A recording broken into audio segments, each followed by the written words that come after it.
भागवतम स्कंद प्रथम अध्याय 16 परीक्षित ने कलियुग का सत्कार किस तरह किया। श्लोक संख्या 13, 14, 15 शब्दार्थ अनुवाद भावार्थ तात्पर्य डिवाइन ग्रेस एसी भक्ति वेदांत स्वामी प्रभुपाद द्वारा। तत्र तत्रोपशृण्वानः स्वपूर्वेषां महात्मनां प्रगीयमानं च यशः कृष्णमाहात्म्यसूचकम् आत्मानं च परित्रातम् अश्वत्थाम्नोऽस्त्रतेजसः स्नेहं च वृष्णिप्रार्थानां तेषां भक्तिं च केशवे तेभ्यः परमसन्तुष्टः प्रत्युज्जृम्भितलोचनः महाधनानि वासंसि ददौ हारान् महामनः। शब्दार्थ तत्र तत्र जहाँ जहाँ राजा गए उपशृण्वानः निरंतर सुनते रहे स्वपूर्वेषां अपने पुरखों के विषय में महाआत्मानां जो सबके सब भगवान के महान भक्त थे प्रगीयमाणम इस तरह संबोधित करने वालों को च भी यशः यश कृष्ण भगवान कृष्ण महात्म्य यशस्वी कार्य सूचकम सूचित करने वाले आत्मानम अपने को च भी परित्रातम उद्धार किया अश्वत्थाम्नः अश्वत्थामा का अस्त्र हथियार तेजसः शक्तिशाली किरणें स्नेहम स्नेह च भी वृष्णिपार्थानां वृष्णि तथा पृथा की संतानों के बीच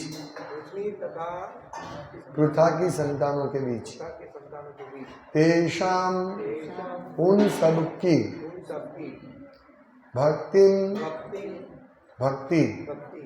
च भी केशवे भगवान कृष्ण में तेभ्यः उनको परम अत्यधिक संतुष्ट प्रसन्न प्रीति आकर्षण उज्जृंभित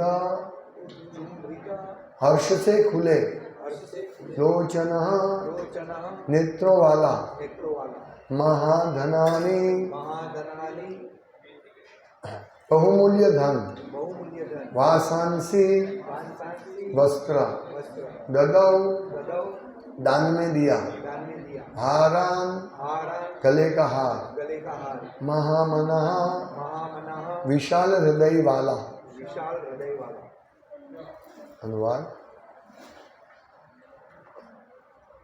मंदिर मुख्य आ બધું મંદિર બધું સાથે છે।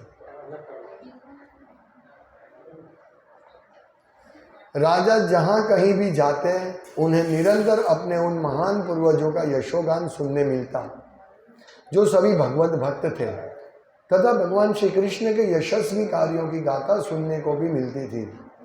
वे यह भी सुनते कि किस तरह वे स्वयं अश्वत्थामा के ब्रह्मास्त्र के प्रचंड ताप से भगवान कृष्ण द्वारा बचाए गए थे। लोग वृष्णि तथा पृथावंशियों के मध्य अत्यधिक स्नेह का भी उल्लेख करते क्योंकि पृथा भगवान केशव के प्रति अत्यधिक श्रद्धावान थी। राजा ने ऐसे यशोगान करने वालों से अत्यधिक प्रसन्न होकर परम संतोष के साथ अपनी आंखें खोली। उदारतावश उन्होंने प्रसन्न होकर उन्हें मूल्यवान मालाएं तथा वस्त्र भेंट किए। तात्पर्य राजाओं तथा राज्य के बड़े बड़े लोगों को स्वागत के संबोधनों द्वारा मान दिया जाता है। यह प्रथा अनादिकाल से चली आ रही है। महाराज परीक्षित तो विश्व के विख्यात सम्राटों में से थे, अतएव वे विश्व के जिन जिन स्थानों में जाते वहीं उनको मान पत्र दिया जाता। इन संबोधनों के विषय होते थे कृष्णा। कृष्ण का अर्थ है कृष्ण तथा उनके सनातन भक्त। जिस तरह राजा का अर्थ होता है राजा तथा उसके विश्वास पात्र दरबारी गण, कृष्ण तथा उनके अनन्य भक्तों को विलग नहीं किया जा सकता। अतएव भक्त के यशोगान का अर्थ है भगवान का यशोगान, और भगवान के यशोगान का अर्थ है भक्त का यशोगान। महाराज परीक्षित को अपने पूर्वज महाराज युधिष्ठिर तथा अर्जुन का यशोगान सुनकर इतनी प्रसन्नता न होती यदि वे सब भगवान कृष्ण के कार्यकलापों से जुड़े न होते। भगवान अपने भक्तों का उद्धार करने के उद्देश्य ही अवतरित होते हैं। भक्तगण भगवान की उपस्थिति से ही महिमा मंडित हो जाते हैं, क्योंकि वे भगवान तथा उनकी विभिन्न शक्तियों के बिना क्षण भर भी नहीं रह सकते। भक्तों के लिए भगवान अपने कार्यों तथा महिमा से उपस्थित रहते हैं।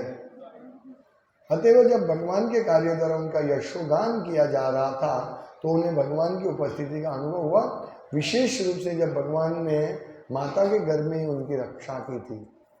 भगवान के भक्त कभी संकट में नहीं होते, किंतु भौतिक जगत में ऊपरी रूप से भयावह परिस्थितियों में पड़ जाते हैं, क्योंकि यह जगत पद पद पर संकटों से भरा हुआ है। अतएव जब भगवान द्वारा भक्तों की रक्षा होती है तो भगवान का यशोगान किया जाता है।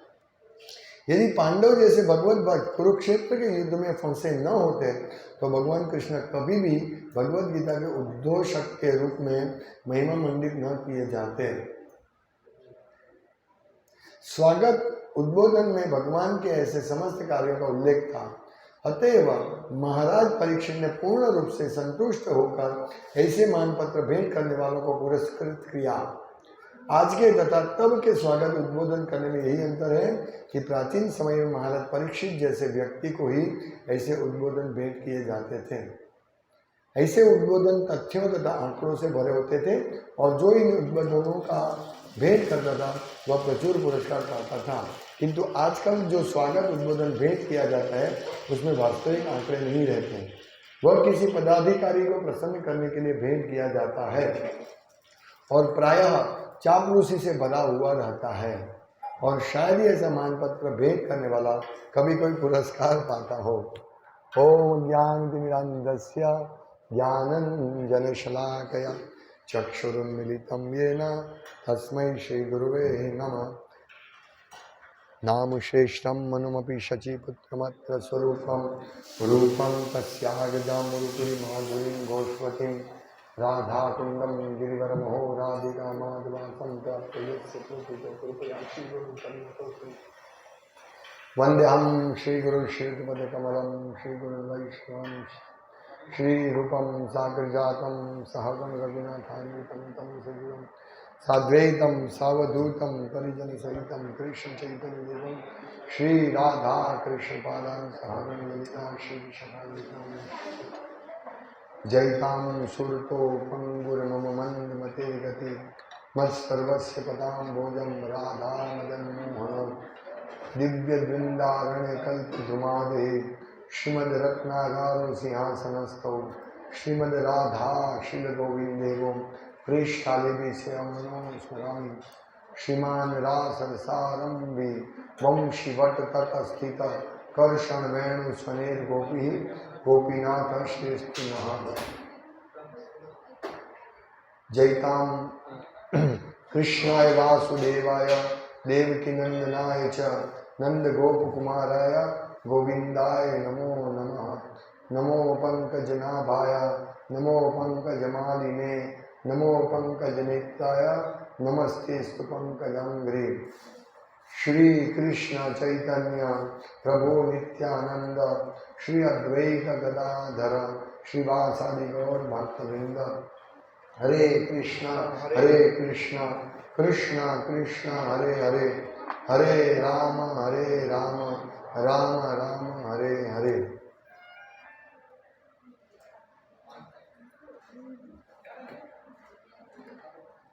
यहाँ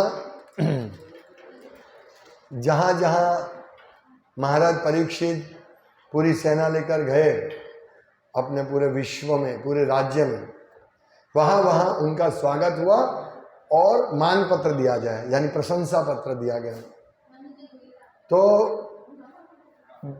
कहाँ कहाँ गए परीक्षित महाराज? बहुत सारी जगह हमने कल देखा। सिर्फ ये भारत देश में नहीं, पर ऐसी बहुत सारी जगह वहाँ वहाँ गए। जैसे यहाँ लिखा है, भद्राश्व, केतुमाल, भारत, कुरु जंगल का उत्तरी भाग, किम पुरुष, और वहाँ वहाँ गए। देखिए, हमने कल देखा भद्राश्व, केतुमाल।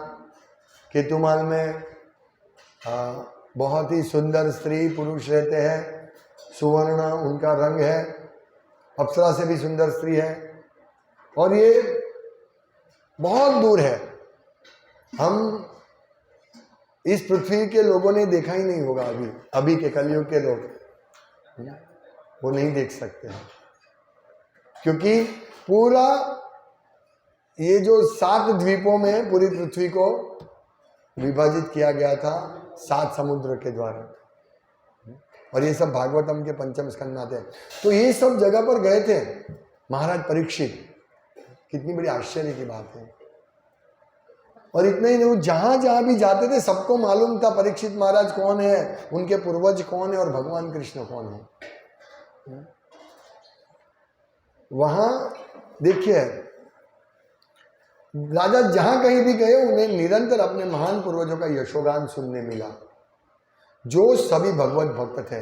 तो यहां श्री प्रभुपाद लिखते हैं कि उनको मान पत्र दिया गया, यानी ये सब लिख के वो जहां जहां भी गए तो सम्मान में ऐसे आंकड़े, बड़े बड़े आंकड़े दिए जाते हैं। प्रभुपाद लिखते हैं कि उद्बोधन, ऐसे मान पत्र दिए जाते थे, और इसमें उद्बोधन तथ्य और आंकड़ों से भरे हुए होते हैं। जैसे अभी हम देखते हैं कि श्रीमान नरेंद्र मोदी जी के आंकड़े सब जगह दिख रहे, सब बोर्ड पे, बिल बोर्ड पे। इतने लोगों को, इतने लाख रुपया का लोगों को घर दिया, इतना लाख लोगों को रुपये का खर्च इसमें किया, ये कोरोना रसी में किया, आदिवासियों को इतने लाख रुपये का भोजन दिया, इतने करोड़ों रुपये का, ये सब मान पत्र बोलते हैं। ऐसे ही इनकी यशो गाथा, युधिष्ठिर महाराज की यशो गाथा सब प्रसरी हुई थी, सब फैली हुई थी। सोचिए युधिष्ठिर महाराज ने पूरे विश्व में कैसे राज किया। किम पुरुष, केतुमाल, कुरु जंगल, कौन सी जगह है, किम पुरुष, कुरु जंगल का उत्तरी भाग, भद्राश्व, वहां के लोग ये मान पत्र दे रहे हैं सब जगह और प्रशंसा कर रहे हैं। क्या प्रशंसा कर रहे हैं? वो पूर्वजों का यशोगान सुनने को मिला। तो क्या उनके पूर्वजों का यशोगान सुनने को मिला, तो क्या वो सुन के वो प्रसन्न हुए? यहाँ लिखा है, ऐसे यशोगान करने वालों से अत्यधिक प्रसन्न होकर परम संतोष के साथ अपनी आंखें खोली। परम संतोष, तो परम संतोष क्यों हुआ? युधिष्ठिर, उनके दादा, उनके पूर्वजों ने जो उनका गुणगान सुना इसके लिए नहीं, ये सब भगवत भक्त थे, इसीलिए महाराज अति प्रसन्न हुए। परीक्षित महाराज देखिए, परीक्षित महाराज जैसे भगवत भक्त को सिर्फ और सिर्फ भगवान की यशोगान सुनने के ही वो उनके आदि होते हैं। उनको अच्छा किस में लगता है? भगवान के यशोगान सुनने में अच्छा लगता है, और कोई बातें में उनको अच्छा नहीं लगता है। तो जहां जहां भी गए वहां, और भगवान के भक्त, वो भगवान के भक्त थे उनके पूर्वज, इसीलिए उनको अच्छा लगा। और यहां लिखा है कि किस तरह अश्वत्थामा के प्रचंड ब्रह्मास्त्र से भगवान विष्णु ने उसका रक्षण किया परीक्षित महाराज। तो ये सब पूरे विश्व में फैला हुआ था। आप देखिए, लोग बोलते हैं कि पहले के लोग आदिवासी थे, वहाँ व्हाट्सएप, मोबाइल, इंटरनेट नहीं था, इसीलिए कोई व्यवस्था नहीं थी, सब जंगल में रहते हैं, ऐसा उनके दिमाग में ऐसा फिट किया जाता है कि पहले हम, ये डार्विन की वजह से, हमारे पूर्वज बंदर थे, हमारे पूर्वज आदिवासी थे, हमारे पूर्वज शिक्षित नहीं थे, अशिक्षित थे, बल्कि हम अभी अशिक्षित है, हमारे पास कोई शिक्षण ही नहीं है कि भगवान क्या है, कृष्ण कौन है, ये शिक्षण ही नहीं है हमारे पास। लेकिन उस टाइम कितना कहाँ कहाँ मैसेज पहुंच गया था, किम पुरुष हम सोच भी नहीं सकते कहाँ है। कुरु जंगल, ये कल सब वर्णन है, भारतवर्ष जम्बूद्वीप के मध्य इलावृत वर्ष है, अरे सॉरी इलावृत वर्ष, केतुमाल, भद्राश्व, मेरु पर्वत के निकट का द्वीप है। मेरु पर्वत किसने देखा है? सोने का पर्वत। वहां गए थे परीक्षित महाराज, और वहां युधिष्ठिर महाराज का यशोगान था। वो उनको माता के गर्भ में से भगवान विष्णु ने बचाया, वो उल्लेख वहां पर है। वहां पे सबको मालूम है। कैसे मालूम पड़ा?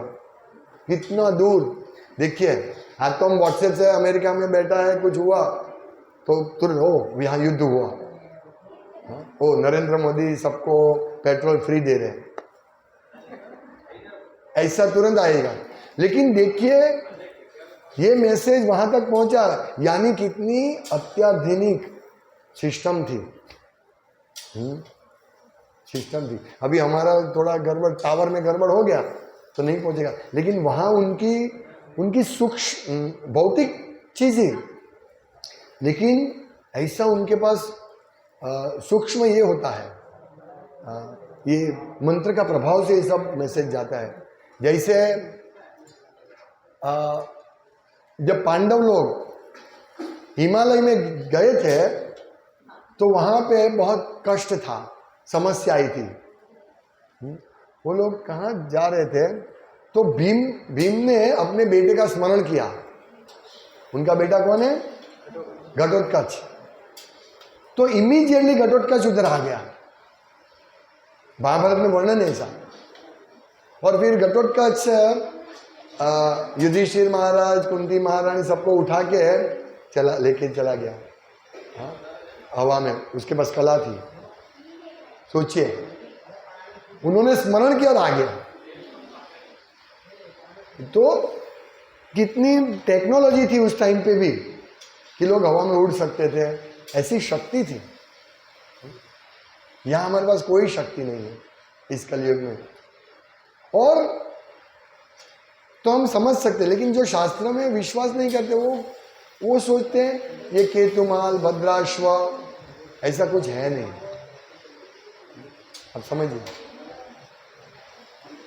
हाँ, मंदिर अभी जा रहे हो प्रभु? अभी मंदिर जा रहे हो क्या? अभी मंदिर जा रहे हो? अच्छा, फूल और लेना है? अच्छा ठीक है। तो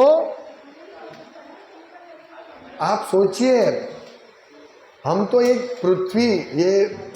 पृथ्वी की बात कर रहे हैं, बाकी तो बाहर क्या क्या है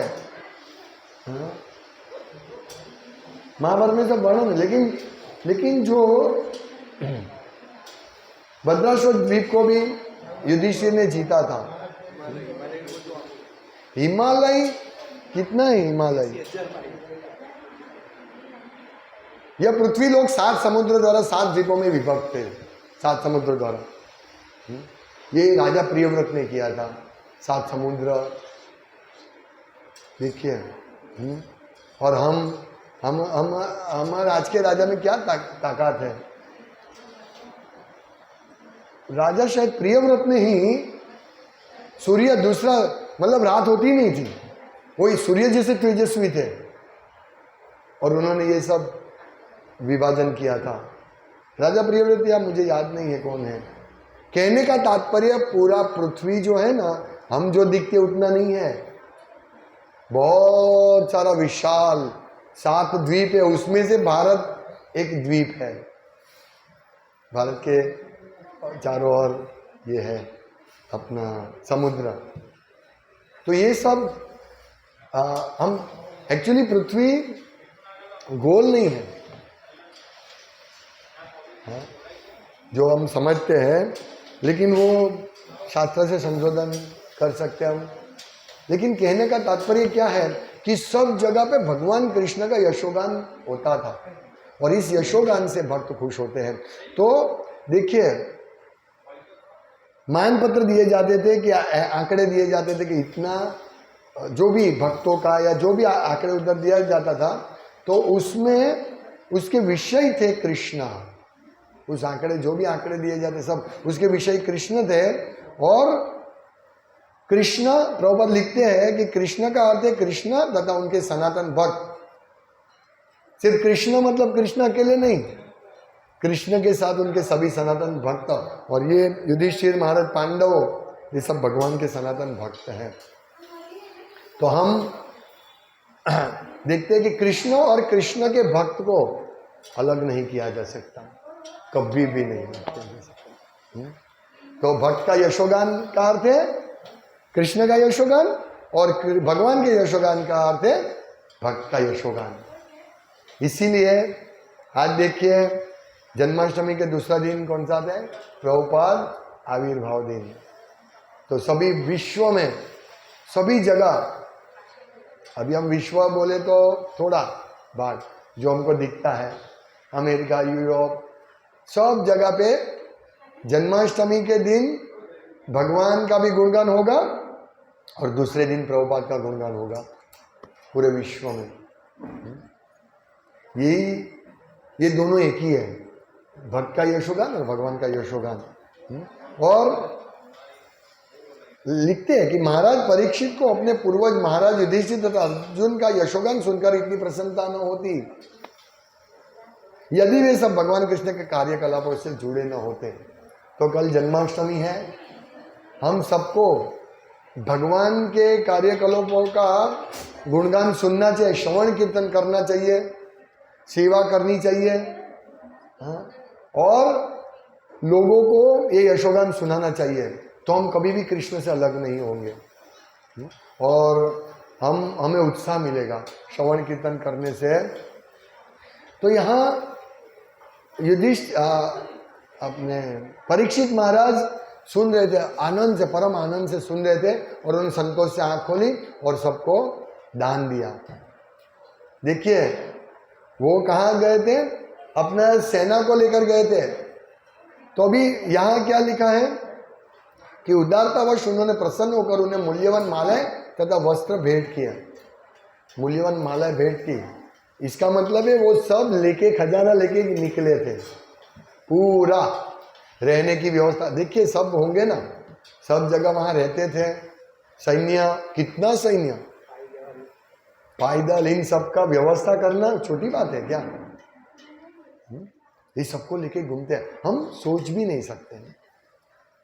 इतने पैदल थे, रथ दल थे, हाँ, हाथी थे, घोड़े थे, और तो इन सब के साथ साथ ये सब का मेडिकल टीम भी होगी। कोई बीमार हो गए, फिर प्रसाद बनाने की भी टीम होगी। यहाँ कितने भक्त प्रसाद बना रहे, कितने माला का सेवा कर रहे हैं, कोई भगवान की सेवा, तो सब था। डीटीज भी लेके गए होंगे, हाँ, तभी तो भोग किसको अर्पण करेंगे। तो ये सब देखिए कितनी, हम तो सोचते हैं महाभारत देख के हम छोटा सा गाड़ा जैसे लोग, हाँ, थे, गाड़ा जैसा रथ होगा, नहीं, बड़े बड़े रथ थे और वो लेकर ऐसे विजय प्राप्त करने के लिए जाते थे। ऐसे थोड़ी विजय मिलेगा।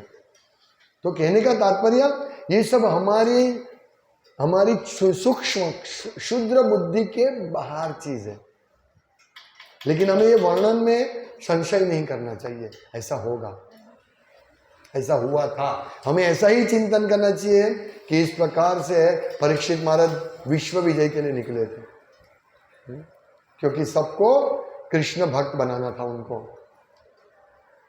यदि कोई राजा ठीक तरह से प्रजा का चला नेता नहीं अपना छोटा राजा, तो उसके ऊपर दमन करके उसको उसकी जगह बदली की जाती थी। इस प्रकार से कहने का तात्पर्य, लॉ एंड ऑर्डर ठीक करने के लिए, स्थापित करने के लिए परीक्षित महाराज स्वयं जाते थे और जाते जाते सब जगह वो कृष्ण का गुणगान सुनते थे। हाँ, उन्होंने अपने बारे में भी सुना, तब उनको ये स्मरण नहीं हुआ मैं कितना महान हूं, ऐसा स्मरण नहीं हुआ। उन्होंने, उनकी आंखों में आंसू, वो सोचे कि भगवान ने मेरा रक्षण किया। भगवान विष्णु तीनों लोकों के, हाँ, चिरम जगंती पश्यंती पांति कलयंती चिरम जगंती, ये आध्यात्मिक और भौतिक जगत के पालन पोषण करने वाले कृष्ण, वो स्वयं मेरा रक्षण किया, ऐसा उनको लगा। भगवान कितने महान है, मेरे जैसे एक शूद्र का रक्षण किया, क्षुद्र तुच्छ, ऐसे परीक्षित महाराज अपने को समझते हैं। तो वो यह भी सुनते कि किस तरह वे स्वयं अश्वत्थामा के ब्रह्मास्त्र के प्रचंड ताप से भगवान कृष्ण द्वारा बचाए गए थे। और वो सुनते थे कि पृथावंशी और वृष्णि कृष्ण वृष्णिवंशी दोनों के बीच कैसे संबंध थे, ये सब बात सबको मालूम थी, सबको व्हाट्सएप मैसेज मिल गया था। हाँ, सोचिए। और वो कैसे पृथा भगवान केशव के प्रति अत्यधिक श्रद्धावान थी, अपनी माँ, अरे अपनी दादा की माँ कुंती महारानी पृथा।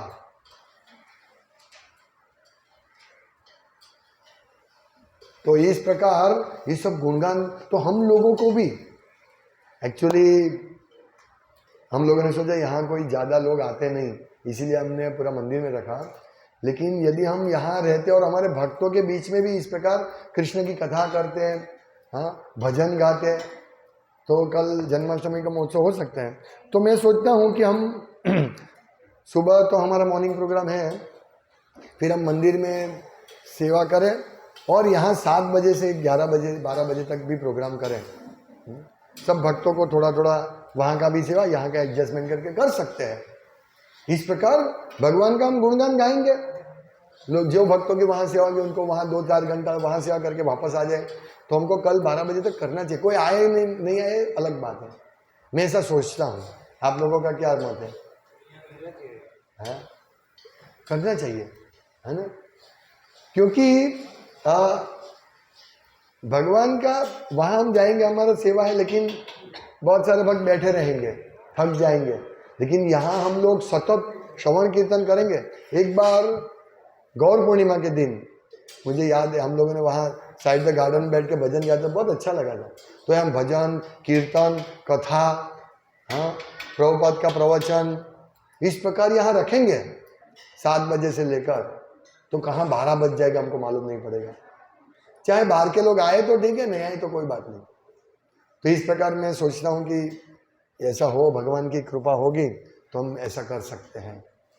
तो ये वास्तव में श्रवण कीर्तन बहुत महत्वपूर्ण है। यदि हम श्रवण कीर्तन नहीं करेंगे तो हम कैसे मालूम पड़ेगा कि राजा परीक्षित किम पुरुष जगह पे गए थे, केतुमाला में गए थे। हमको कैसे मालूम पड़ता कि ये सब, यदि प्रभुपाद नहीं सिखाते तो हमको कैसे मालूम पड़ता कि ये सब जगह भी है। हमको तो इतना ही मालूम था अमेरिका है, सब लोग अमेरिका जाना चाहते हैं, हाँ? लेकिन केतुमाल जैसे महाचंद्र ने कल बताया था कि ऐसा कहा जाता है कि केतुमाल वर्ष की स्त्री अत्यंत सुंदर होती है।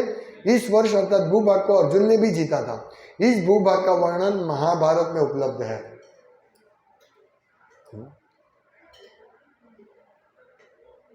ऐसा कहा जाता है कि विश्व का यह भाग मेरू पर्वत के पश्चिम में स्थित है और इस प्रांत के निवासी 10,000 वर्षों तक जीवित रहते थे। महाभारत में वर्णन 10,000 साल तक जीवित। ये पृथ्वी पर, हम किसी और की बात नहीं करें, पृथ्वी की बात करें। पृथ्वी पर ही मेरू पर्वत है। हाँ, इस भाग के मनुष्य सुनहरे रंग के होते हैं और स्त्रियां स्वर्ग की अप्सराओं के समान होती है। यहाँ के निवासी सभी प्रकार के रोगों तथा शोकों से मुक्त होते हैं। तो हम भी जाए उस जगह देखने के लिए, ऐसा मन में होता है। जैसे अमेरिका का वर्णन सुनकर लोग अमेरिका जाना चाहते हैं, लेकिन ये तो भौतिक है। परीक्षित महाराज गए थे कृष्ण सेवा के लिए ये सब जगह। तो हमें कृष्ण सेवा पे जोर देना चाहिए। कृष्ण की प्रशंसा जहाँ भी होती है वहाँ हमें सुननी चाहिए और हमें भी यशोगान करना चाहिए। जम्बू द्वीप का वर्णन है, भारतवर्ष, संसार का यह भाग भी जम्बू द्वीप के 9 वर्षों में से एक है। भारतवर्ष मतलब पूरा भारतवर्ष जो है वो इतना छोटा नहीं है। उसका वर्णन महाभारत में इस प्रकार दिया गया है। यहाँ पर उल्लेख है कि इन दोनों वर्षों की स्त्रियां सुंदर होती है, उनमें से कुछ तो अप्सरा तुल्य होती है। बस इतना ही वर्णन है। उत्तर कुरु, फिर किम पुरुष वर्ष, तो ये सब जगह गए और सब जगह मतलब सब जगह कृष्ण भक्त है। देखिए सब जगह उन्होंने प्रशंसा की, मान पत्र दिया और यशोगाथा कृष्ण की कही, युधिष्ठिर महाराज की कही। इसलिए वो बहुत प्रसन्न हो गए और अत्यधिक प्रसन्न होकर संतोष के साथ आंखों खोली और सबको जो भी मान पत्र दिया उनको सब। इसलिए नहीं, यहां प्रभुपाद लिखते हैं कि उस टाइम ऐसे सम्मान जो उच्चारण करते हैं, बोलते हैं, यशोगान करने वाले को बहुत अमूल्य भेंट दी जाती थी। लेकिन प्रभुपाद लिखते हैं कि किंतु आजकल जो स्वागत उद्बोधन भेंट दिया किया जाता है उसमें वास्तविक आंकड़े नहीं रहते, वास्तविक आंकड़े नहीं रहते। बोलते हैं कि हमने 10,000 करोड़ का गरीबों को भेंट दी, लेकिन 10,000 करोड़ में से कितना सब पॉलिटिशियन के पास चला गया जेब में, कितना आदिवासियों को मिला क्या कुछ मालूम नहीं। इसलिए लिखते हैं कि आजकल जो स्वागत उद्बोधन भेंट किया जाता है उसमें वास्तविक आंकड़े नहीं रहते। वह किसी पदाधिकारी को प्रसन्न करने के लिए भेंट किया जाता है और प्रायः चापलूसी से भरा हुआ रहता है। और शायद ही ऐसा मान भेंट करने वाला कभी कोई पुरस्कार पाता हो। मतलब जो ऐसी चापलूसी करते हैं उसको पुरस्कार तो नहीं देते हैं, लेकिन यहाँ जो भगवान कृष्ण और उनके भक्तों का यशोगान करते थे उनको बहुमूल्य हार, यहाँ लिखा गले का हार, गले का हार निकाल के दिया। देखिए राजा कैसे हैं, परीक्षित महाराज कैसे हैं। तो ये हमको सीखना है कि हमें भगवान का यशोगान सतत करते रहना है, आदान प्रदान, भगवान की ही बातें करनी चाहिए, तो हमारा परम कल्याण होगा। हरे कृष्णा। यही कल जन्माष्टमी है तो हम यही, हमारे मन में यही होना चाहिए। जैसे जन्माष्टमी में सौराष्ट्र में, अभी तो सूरत में भी, सौराष्ट्र में तो पूरा महीना जन्माष्टमी आने से पहले महीने जुआ खेलते हैं। सूरत में भी जन्माष्टमी के दिन जुआ खेलते हैं, सॉरी, विशेष करके वराछा में काठियावाड़ी लोग बहुत जुआ खेलते हैं। अभी तो सब लोगों को मानना चाहिए इंद्र तृप्ति का। देखिए मैं भी जुआ खेलता था कभी जन्माष्टमी के दिन, हम लोग शराब पीते थे, लेकिन प्रभुपाद की कृपा से आज हम ऐसा सुन रहे हैं कि हम जो नरक वाली चीज, नरकगामी थे, प्रभुपाद ने हमको ये सब दर्शन करवाया।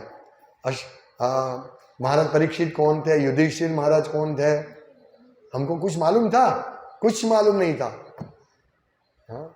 और यहाँ लिखते हैं कि भगवत गीता, यदि भगवान का यशोगान कैसा है कि भगवान ने भयावह स्थिति में डाल दिया था इन लोगों को, युधिष्ठिर महाराज को, तो भी किसी ने भगवान को गाली नहीं दिया, क्योंकि ऐसी भयावह स्थिति से ही पूरा भगवत गीता का उद्बोधन हुआ। यहाँ प्रभुपाद लिखते हैं कि भगवान कृष्ण कभी भी भगवत गीता के उद्घोषक के रूप में महिमा मंडित न होते, न किए जाते, यदि अर्जुन भगवत भक्त कुरुक्षेत्र के युद्ध में मुश्किल में नहीं आते।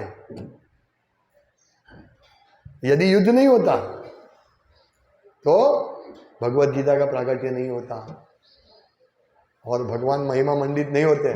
देखिए उस दिन कोई प्रश्न पूछ रहे थे ना कि भाई भीष्म पितामह क्यों नहीं बोले द्रौपदी का जब वस्त्रहरण होता था, क्योंकि ये कारण, मूल कारण ये है कि ये सब जरूरी था ताकि भगवत गीता का उद्बोधन हो। तो ये सब चीजें हैं, ये सूक्ष्म चीजें हैं, लेकिन सिद्धांत यही है कि भगवान कृष्ण अपने भक्तों को मुश्किल में डालते हैं सिर्फ और सिर्फ उसको भगवान अपने प्रति और आकृष्ट करने के लिए। हरे कृष्ण। तो हम लोग खेलते रहते, जुआ खेलते रहते, यदि प्रभुपाद हमको नहीं शिक्षा देते, प्रभुपाद की पुस्तक यदि हम नहीं पढ़ते। आज भी भक्त लोग जो प्रभुपाद की पुस्तक पढ़ते हैं उनका प्रगति होता है, क्योंकि इसमें ऐसी अद्भुत चीजें, रहस्यमय चीजें वर्णन है इस सभी पुस्तकों में, भागवतम में। तथाकथित लोगों जैसे कि भगवान ने नागનું શીશ કાપ્યું અને જુગાર મારી ગયો, हाँ, એ કોઈ જગ્યાએ ઉલ્લેખ છે જ નહીં, પણ એની જગ્યા લોકો તો ભગવાન नाग ने क्या જુગારમાં અને हाँ। તમે આપણે બી જુગાર એવું બધું બનાવી। सब युधिष्ठिर महाराज जुआ खेले इसलिए हम खेले, युधिष्ठिर महाराज क्या खेले क्यों खेले ये सब हमें समझना है। एनीवे जो भी है, लेकिन यदि हम लोग इस शास्त्र को नहीं पढ़ते तो आज हम भी जुआ खेलते, शराब पीते, है ना। लेकिन प्रभुपाद इतने महान हैं कि उन्होंने हमें इतने अद्भुत शास्त्र दिए, हम कभी सोच भी नहीं सकते, ऐसी हमारा बुद्धि भी नहीं जाता। चंद्र पर जा, हम यही मानते चंद्र पर जा सकते यही शरीर में, ये सब वैज्ञानिकों चंद्र पर गए हम यही मानते, लेकिन कोई चंद्र पर नहीं गए हैं इस बॉडी से। हाँ, अर्जुन जैसे लोग जा सकते हैं क्योंकि उनके पास सिद्धि थी, अर्जुन यही शरीर स्वर्ग में गए थे, ये सब जा सकते हैं, उनके पास ऐसी सिद्धि है, उनके पास ऐसा सामर्थ्य है, कृष्ण के संगी है। लेकिन एरोप्लेन से, रॉकेट से नहीं जा सकते, ग्रह से नहीं जा सकते। ये कैसे हमें मालूम पड़ा? प्रभुपाद के संग में आने के बाद, शास्त्र पढ़ने के बाद हमको मालूम पड़ा ये सब झूठा है। तो इस प्रकार हमें भगवान के गुणगान गाना चाहिए, यशोगान गाना चाहिए, तो हमारा परम कल्याण होगा। तो यही कल जन्माष्टमी है, तो आज जन्माष्टमी के उपलक्ष्य में यही भगवान को सतत स्मरण करते रहना है। भगवान की सतत सेवा से भी भगवान का सतत स्मरण होगा, भगवान के कीर्तन से, भगवान के प्रचार से सतत स्मरण होगा। तो सब भक्तों को विनंती है कि आज से ही, अभी से पूरा चिंतन चालू रखे, कृष्ण के अलावा कोई मन में नहीं जाना चाहिए।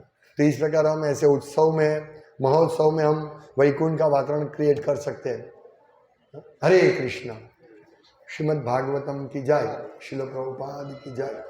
पंचाकल्पतरुभ्यश्च कृपा सिंधुभ्यो